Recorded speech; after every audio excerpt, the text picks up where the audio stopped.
March 5. The right thing. Repay no one evil for evil.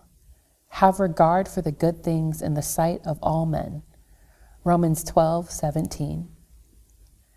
Roommates in New Paltz, New York, paid $20 for a secondhand sofa. Noticing it felt a little lumpy, they discovered $40,000 stuffed in envelopes hidden in the sofa. At first, they started to dream about what they could do with the money. They were university students after all.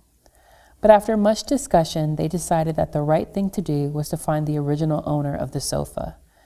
They learned that the woman's deceased husband had saved the cash so she would have some money when he was no longer able to provide for her.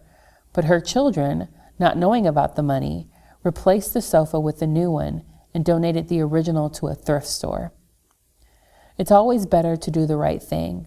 Honesty is always the best policy.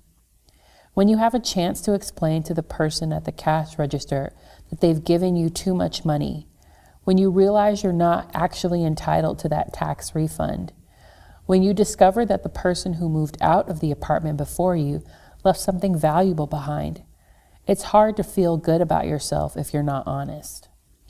God wants His people to be honest in all things. Opportunities to be honest, or not, are moments in which we reveal ourselves, what we're really like. The students were under no legal obligation to return the money. When they arrived at the humble home in what they described as a rough neighborhood, they realized that returning the money would be life-changing for the woman who had lost her husband.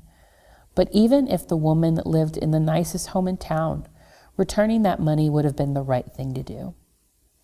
Romans 12:17 says, "Provide things honest in the sight of all men," which could be expressed as, do the right thing. The honesty or dishonesty of a believer speaks loudly about the genuineness of a person's faith. An ill-gotten advantage is no advantage at all. Nothing is worth betraying your integrity and in the process, dishonoring God.